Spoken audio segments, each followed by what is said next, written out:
the principles of same-day refinance. Does anyone want to know what that is? We need to know how to finance a deal. It is quite simple, okay? And we call it, it's just, there's 6 variations of this, okay? And I'm only going to give you one, okay? Otherwise you'll get totally confused.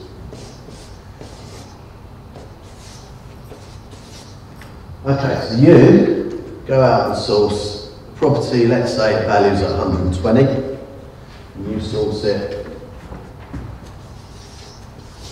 for 80,000. Okay? So here's what you do. We'll actually buy it for 80,000. Now, if you actually try and finance that for 80,000, and the purchase price is 80,000, you're going to get a mortgage of 75% of that, which is 60,000. Okay? Which means you've got to put 20 grand in, which isn't a no money down deal, is it? So what we do is we buy the property. That's a good idea, isn't it? Let's give Glenn all our deals. Okay? But what we'll do is we'll actually sell it to you for 120. Now, that 120 is made up of 75% buy-to-let mortgage, 90, and the deposit that you need is 25%, which is 30 grand. Okay? So it's still not money down deal, is it? So we have a finance company that will lend you 30 grand. Now we're not allowed, the building societies won't allow us to lend or you to borrow a deposit for that property. But they do allow something called capital raising, which means it's called capital raising. You're allowed to raise that deposit as using one of your other properties as security. Okay? You don't actually need a load of equity in the other property. We don't care if it's in negative equity, because it's a paperwork transaction. But we actually secure it against another property. Okay? So we're lending you 30 grand secured on another property. And the building society is actually happy with that. That keeps everybody compliant. Okay, so you've now got a 30 grand deposit, a 90 grand mortgage. At that point, now Birmingham Midshires is a company that we use mostly for this. Okay? At that point, they do not allow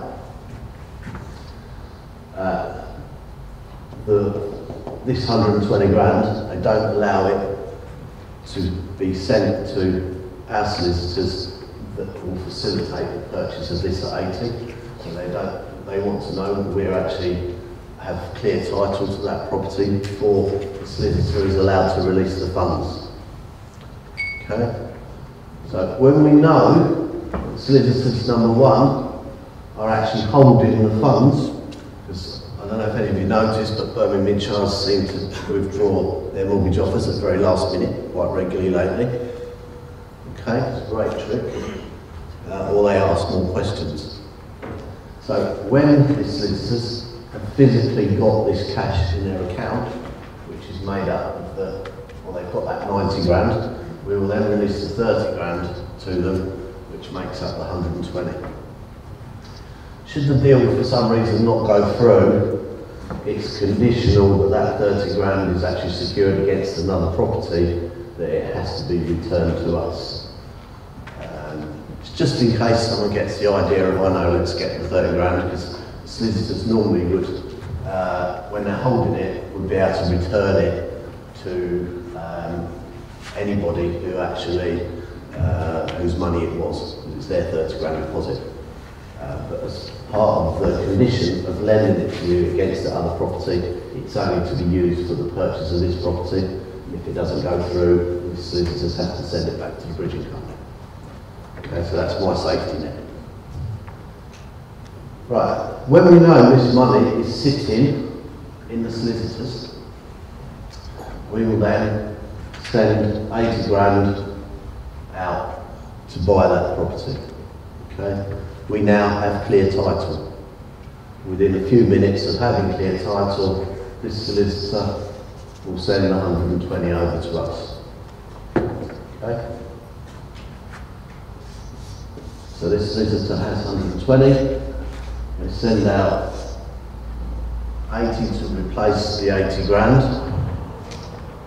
They put that back in their account because they keep a big sum of cash to facilitate these deals in their account. So that just goes back into our account with that solicitors, which leaves 40. That 40, 30 of it goes back to replace that deposit, which leaves 10 grand. There is about 5 grand worth of costs involved.